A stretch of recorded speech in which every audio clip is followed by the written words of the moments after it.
Hey friends, this is Adam Barlow-Thompson, Executive Director of the Neighboring Movement, and you are about to watch a video where we did an author's chat with Cormac Russell and John McKnight about their new book, The Connected Community. Definitely encourage you to go check this out, buy it, use it. It's an amazing book that will help you gain all sorts of information. And so we're going to jump into the call where we started recording, where John is explaining some of the book. And so enjoy the video. Hope that you'll come and check out more of our resources at neighboringmovement.org. So the book itself came about this way. I had been organizing in neighborhoods for about 20 years. And then the university I graduated from created an urban research center and invited me to come and be the co-founder of that. And so I got there, and there were 24 researchers, university people, faculty, who were focused on cities and neighborhoods. And I noticed that when you looked at what they were doing was always starting with deficits. That is a definition of what was wrong, what was missing, what was broken. And the research they did was presumed to be research that would fix neighborhoods. And at that time, I got a colleague who'd been an organizer as well, named Jody Kretzman. I think we're a team, but Jody passed on and had his funeral was last Saturday. But anyway, we both saw that everything that was being researched and everything that governments were doing and agencies doing always started with deficits. And we had both been organizing in neighborhoods, and while everybody outside thought of them as deficient, broken, problem places, we had been in those very places and knew the people and what they did when they came together to make things better. And yet, if you looked at research and programs, none of them recognized that.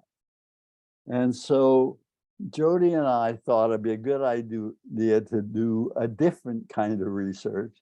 And that was find out what people had that they were doing. That is, what were in the, like a glass that's half full. What's the full half? There are full half in every neighborhood, and the world of universities and governments is always looking at the empty half, and agencies too. So we looked for 4 years. We went across cities in North America, ended up with about 20 cities. And we asked this question. It's a magic question, so let me commend all of you. Take it down. And it is, what have the people in this neighborhood done together that made things better? And we collected over 2,000 answers to that question in 20 cities in neighborhoods from people who lived there, right? So we had all these stories that were about what they were doing, what wasn't broken, what they were producing. We had all those stories, and we looked at them in a special way. We said about each story, what is it that they used in this neighborhood to make things better? Because if you look from the outside, they were all starting as though there was nothing there to use, that it was a empty place they were going to fill. So when we asked ourselves, what did they use? We concluded that in all of these stories, it ended up that there were about 6 things, resources that people use when they made things better. And so we thought, this is something worth sharing, right? Here's what people who do something that makes things better, right, in neighborhoods with what they have do. So we found that those stories, no matter what they were about, they might be about children or land or problems, but no matter what they were, they used 6 basic resources. We called them assets. I like better the word, instead of assets, of building blocks, basic building blocks that the stories showed us people used when they made things better. And so I'm going to go very quickly over those building blocks. And if you want to expand on your knowledge about them, this is why you should buy the book. The book has a great deal of information about what people used to make things better and the relationships they built in order to achieve that end. So first, asset, here they are, right? I'll just sort of go over them quickly. The first was the gifts, abilities, passions of the residents. Everybody has something that they think is positive about themselves in each of those areas. And we found almost all ready and willing to share them.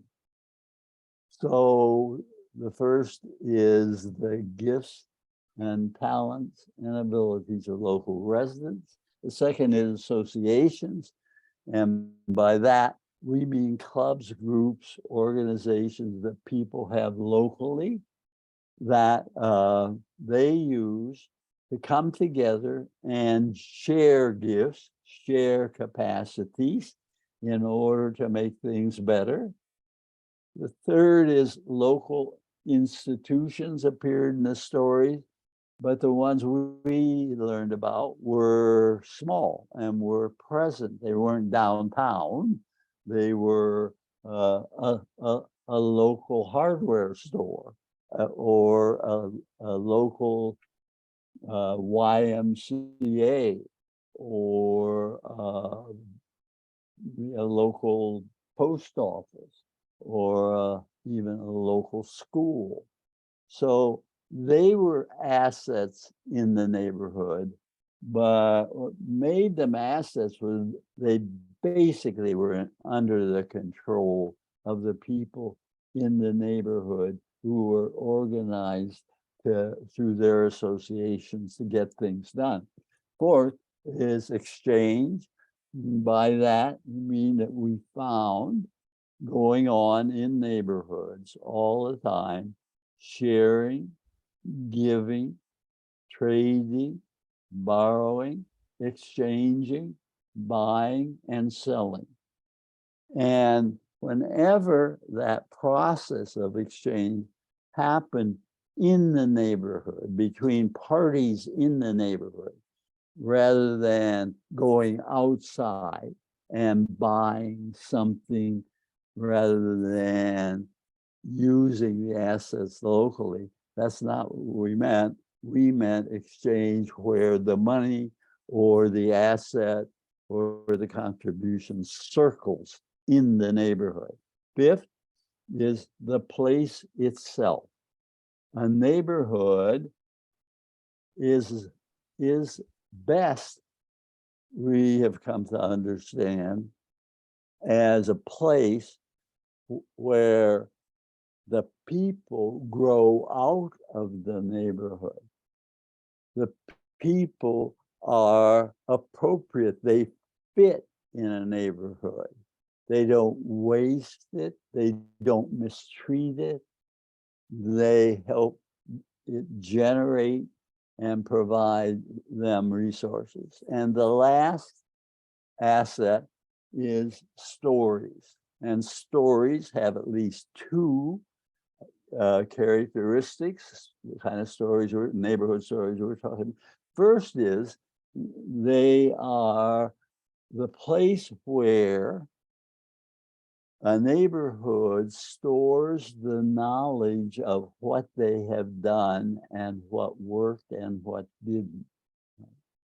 So if you want to see how people were able to think about what they were going to do, stories often became central because the story told you what they had learned in the past that they could do in the future. And the second thing about stories is, as stories grow in a neighborhood, what's happening is a culture is growing, because the stories are describing our way, not downtown's way, not a mile away, but our way.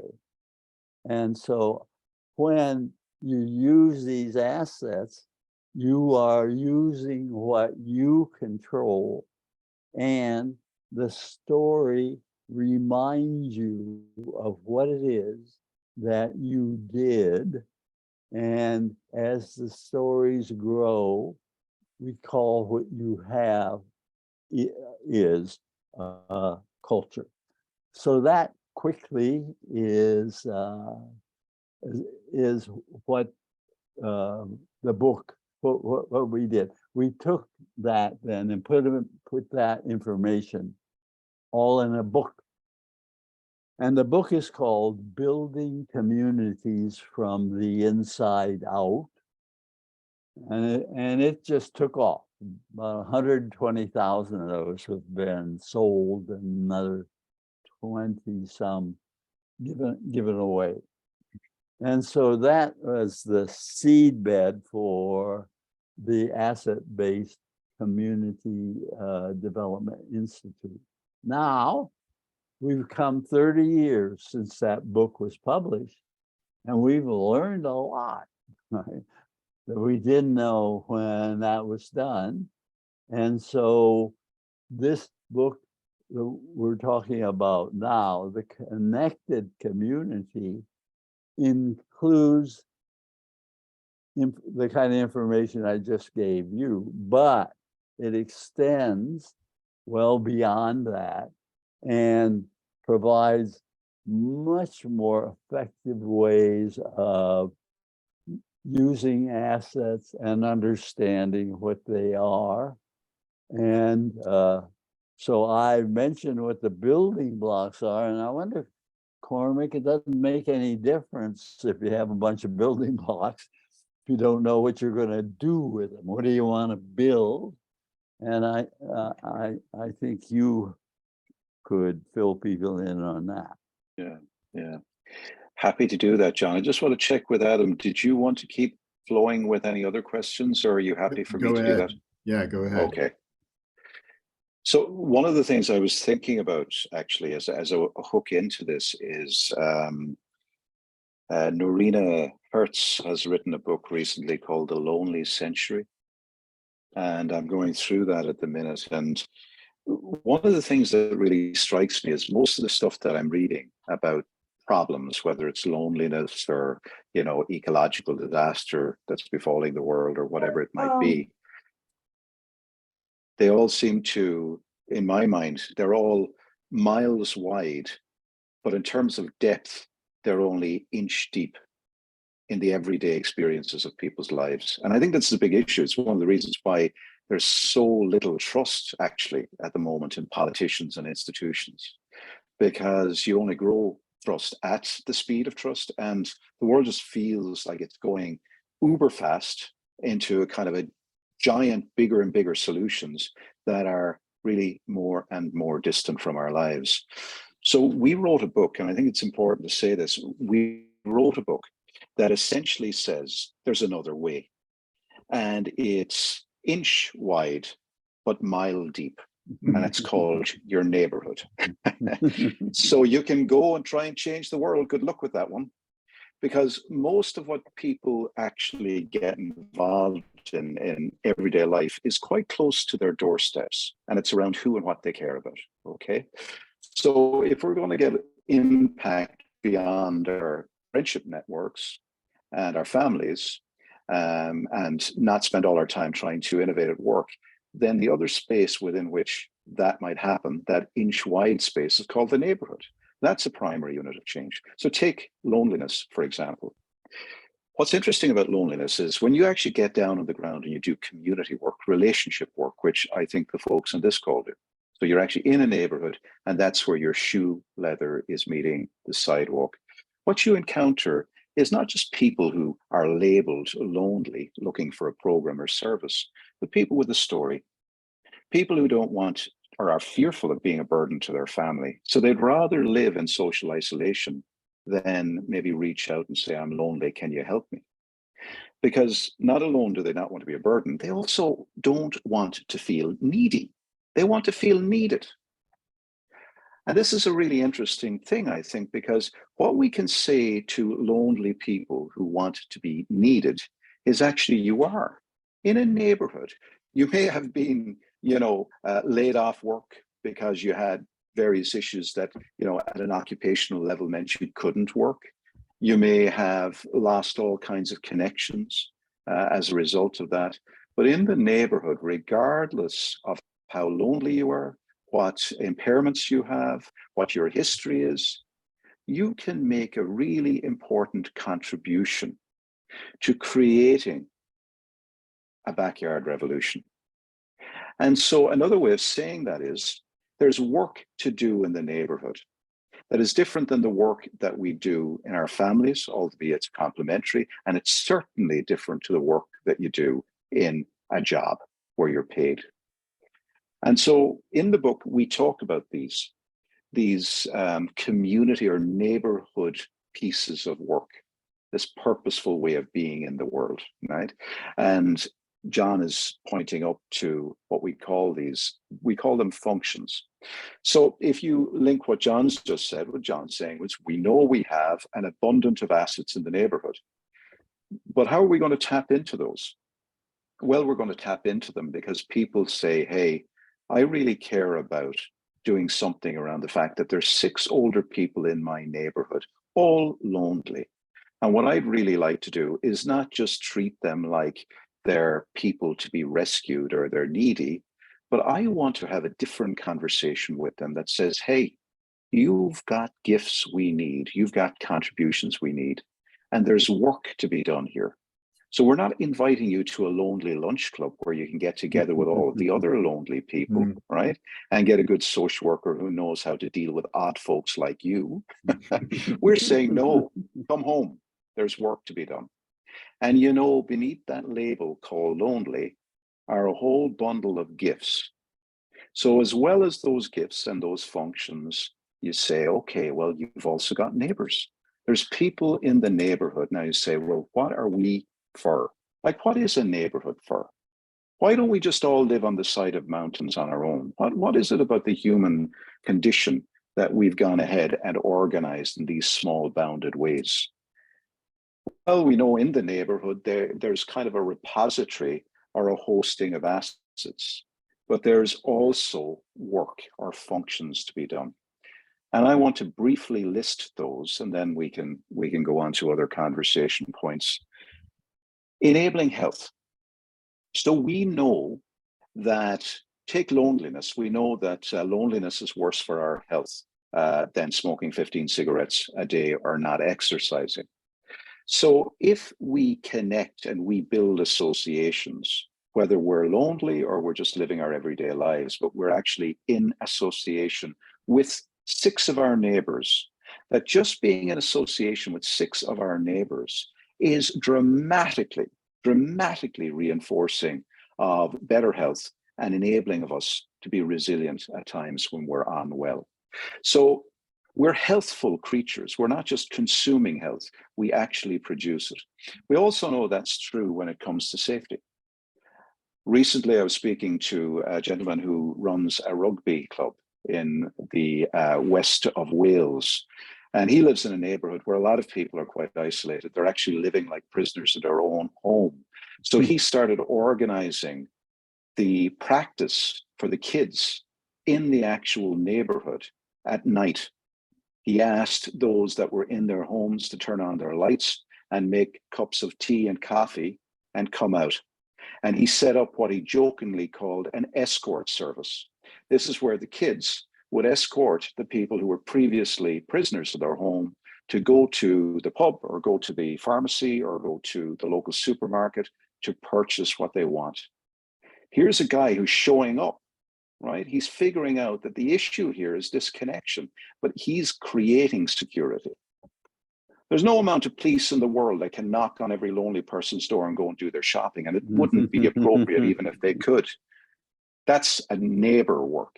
That takes a rugby club, an association. So here you see the gifts of a resident and an association tapping into the gifts of people who were prisoners in their home, releases them, brings them together, and all kinds of magic happen.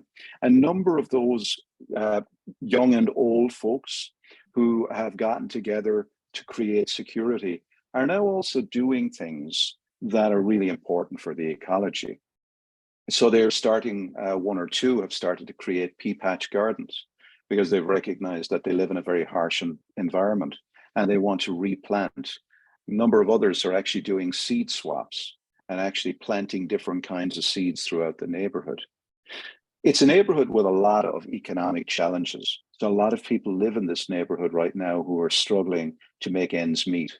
So they're experiencing a huge amount of challenges with cost of living, paying the electricity bills, the gas bills, etc. Many of them need cars to get to work because they're quite isolated in the neighborhood they're in, but they can't afford it. Public transport is poor. There's only one bus that comes twice a day.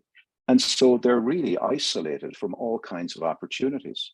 But they've gotten organized to create a fleet of electrical vehicles. They've got about 12 across a population of 1,000 homes, meaning that now the individual households don't have to actually have the burden of owning their own car, because through digital assets, they can actually share.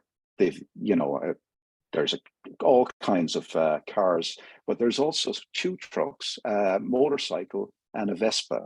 So it allows people to actually recognize that the neighborhood economy is a scale which takes burden away from the economic pressures that are on households. But we're also recognizing in this neighborhood, like a lot of neighborhoods that we work in, that finding food that's affordable and nutritious and in season and isn't full of pesticides or other undesirables is something that we can actually do ourselves at neighborhood level.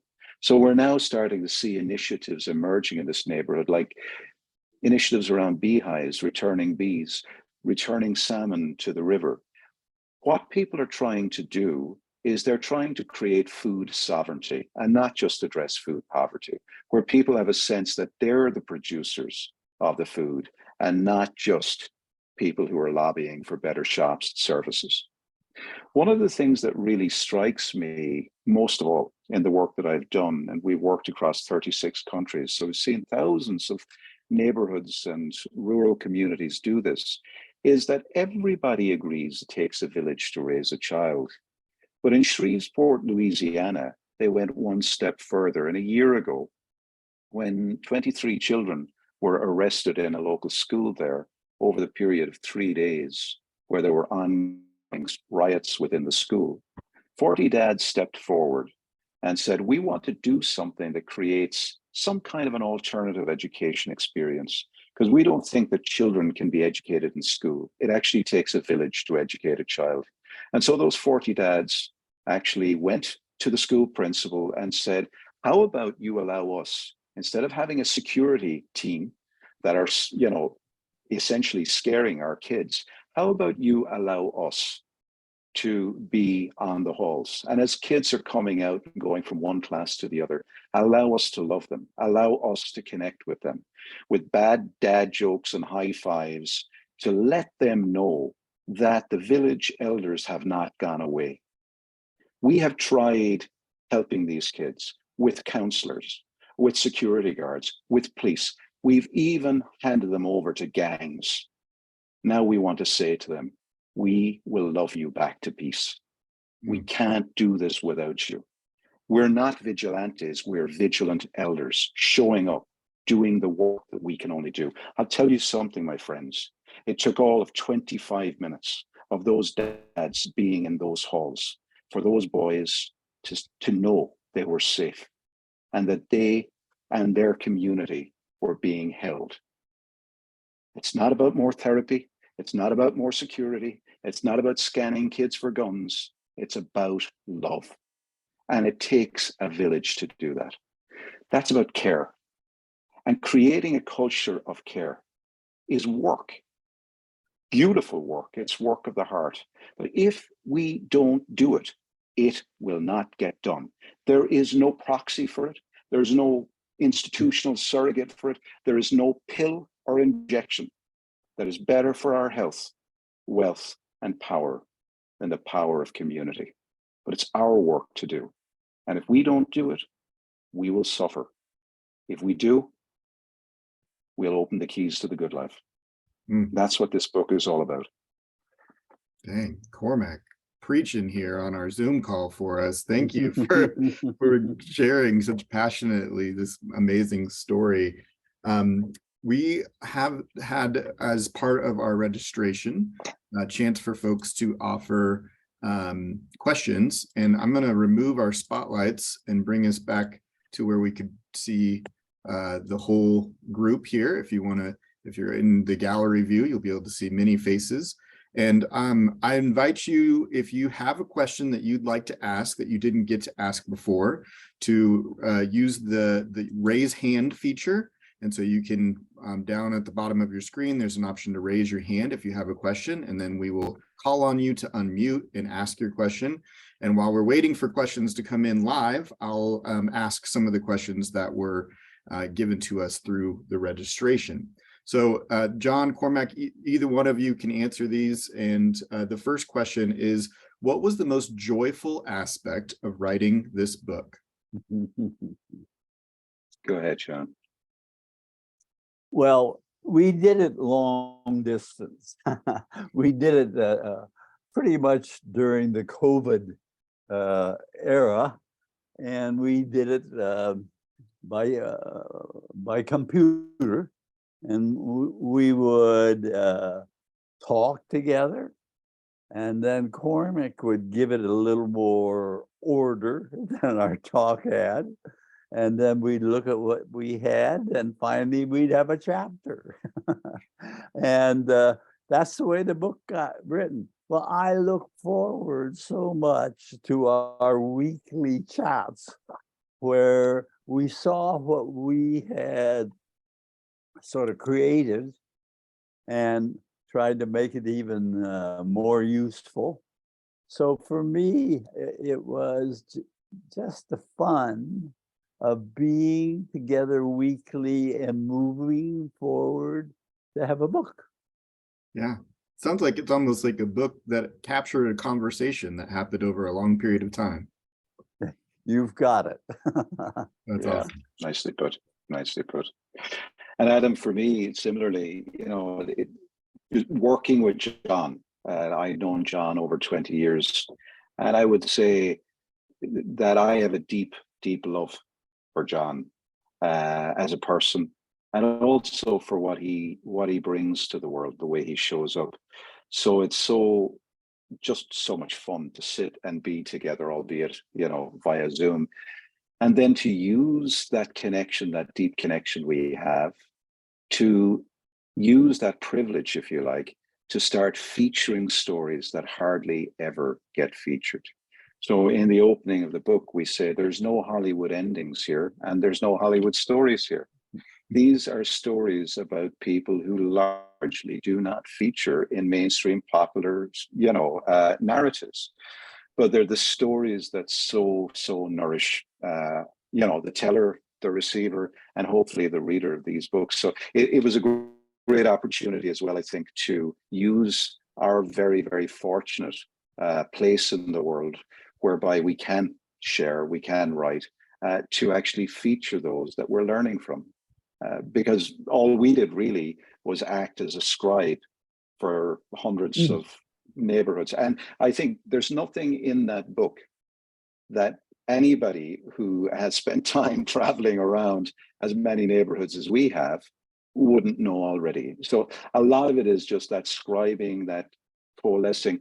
But the other piece, and I'll finish on this, that I think is really important, is I think it is really striking to me that John has this incredible ability to conceptually frame things that are often quite elusive, and at the same time talk in really concrete applied terms.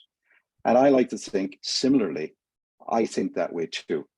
Now, bringing those two things together with some of the best stories that we knew in the world is what that book is, and then you put into that practical action.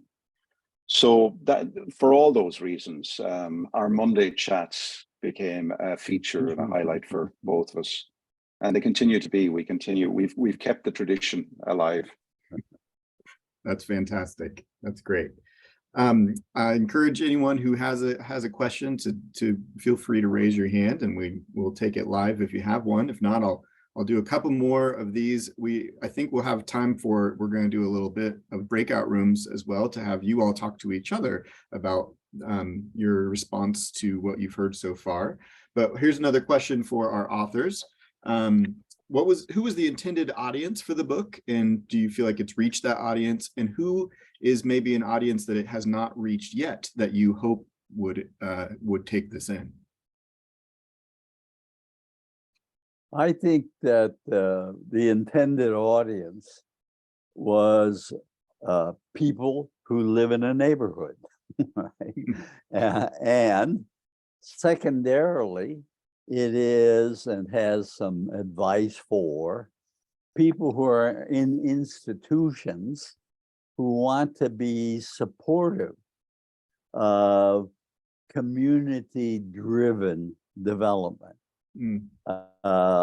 Because there are in the institutional world, the government, the business world, and the not-for-profit, we find constantly there are people within each of those kinds of institutions who want to be helpful supporters. And we have, I think, at least a chapter for them too. Yeah, Cormac, any bits to offer there as well? Well, what John has said, I think, is very, very substantive, really.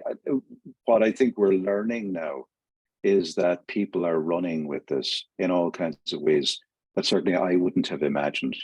So we know that there are places in the US and Canada where they have approached local libraries, they're reading book clubs, number of places that are actually organizing book clubs by neighborhood and are actually following chapter by chapter, especially the reader guide, because it's a kind of an action guide as to how to implement this, and are then sharing stories with other neighborhoods. So they're trying to pass it on and using the library system as well.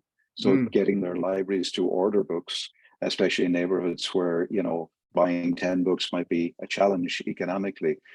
So in all kinds of ways, we had dared to hope that might happen, but I've been pleasantly surprised by how quickly that is actually happening. And we have also been asked to create a little bit of a self-directed course to sit alongside the book, which is coming out hopefully in the next few months, So yeah, it's interesting when these things go out into the world, people teach the authors how they can be useful as much as anything we might suggest. That's awesome. Yeah, yeah. The back of the book is full of resources that help you read and implement what the ideas and practical stuff is. So definitely recommend looking at that if you haven't already. Well, these are great. I'm not seeing any other hands, so I'm going to go ahead and invite you all into some breakout rooms. And the breakout room question that we'd like you to talk with a few people. I'm going to put it in our chat window, so hopefully it'll go with you. And the question is, do you have a story of when you've experienced a connected community? And what does that story teach you about what it means to be a good neighbor? So we're looking for a story from your own experience of a connected community and how that might teach us about being good neighbors. I'll send us into breakout rooms for until 12:50, and then I'll bring you back. We'll try to have some closing conversation then. And so I'll see you in a little bit.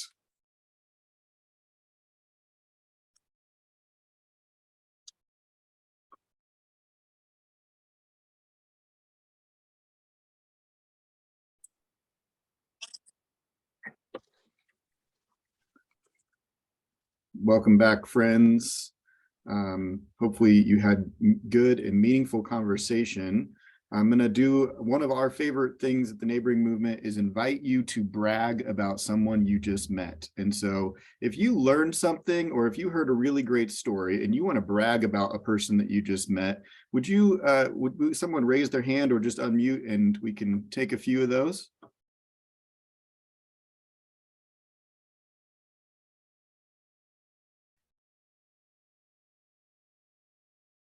I need one. I'll There we go. Go ahead, Elizabeth. I'll brag on Les. He lives in a small town here in Kansas, and he was able to get his community together on something that is struggled in, such as daycare. It started out by just kind of getting to know the community and hearing about how these moms were struggling to get a job because they didn't have any childcare, and that kind of continued on to brainstorming, and now he's got a whole coalition working to get a daycare to happen in Florence, Kansas. Awesome. Can I mention on the economic front that at least in the US, the Department of Labor asks people, I guess on a monthly basis, where'd you get your job? Where did you enter the system to get your job? Majority still is neighbors, friends, and relatives. So the community relationships that we're talking about building has more to do with the economic sustenance of people in a neighborhood than anything else. No job service ever achieves the number of real jobs that neighbors refer people to.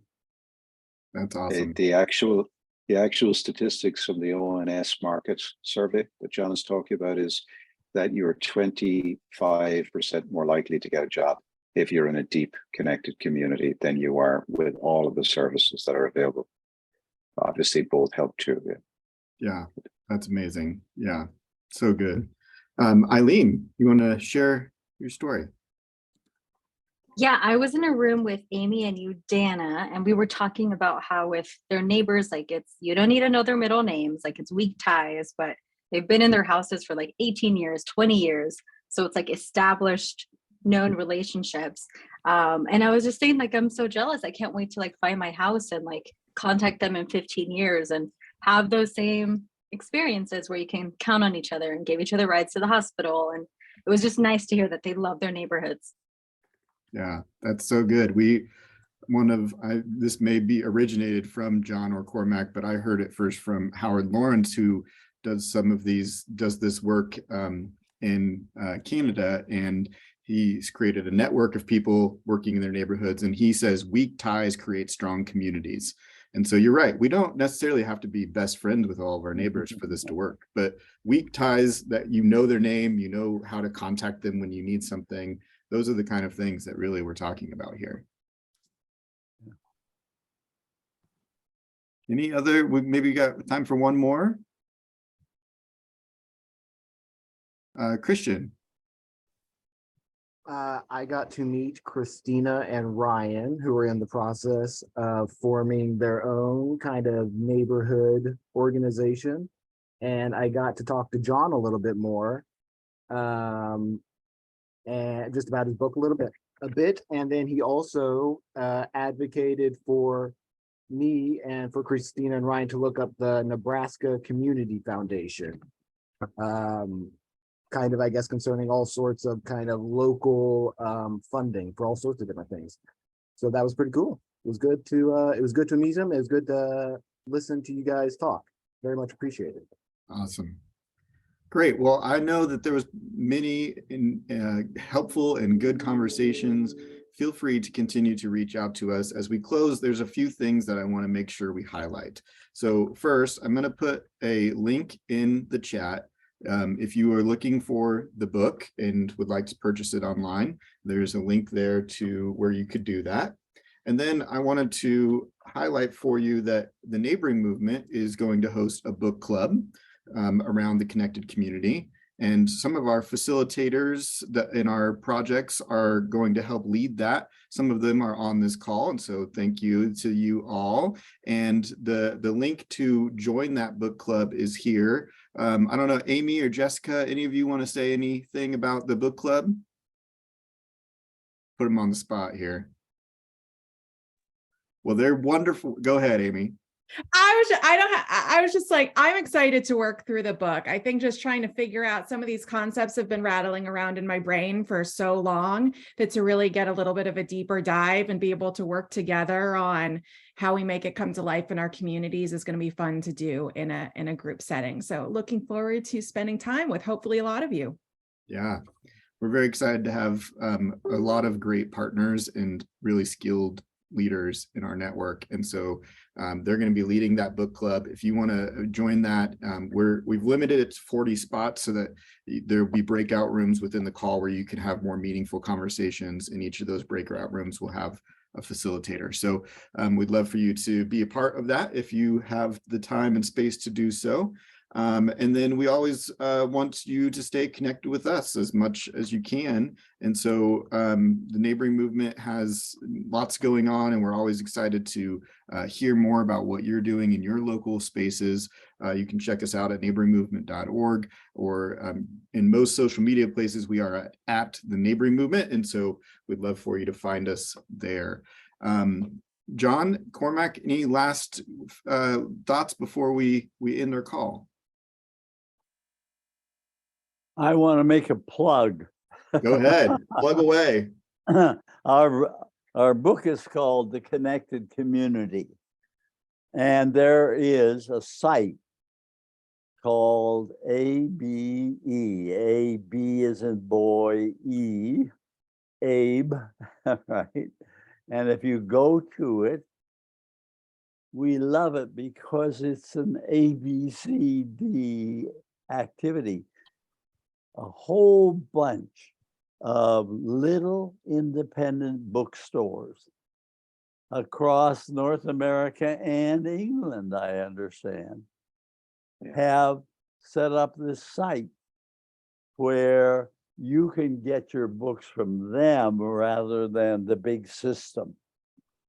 So let me commend, if you want to get the book or any book, this is a plug for ABE, American Booksellers. And many books you can get for much, much less than you get at any other site. That's awesome. Thank you, John. That's great. And Adam, just to say, both myself and John are so appreciative and so admiring of what you and the Neighboring Movement are doing. You're the people that are out there making this real on Monday morning, and you do it with such an amount of grace, good humor, and you're moving in a way that's really, really people are watching, they're learning, and they're keen to join in and follow.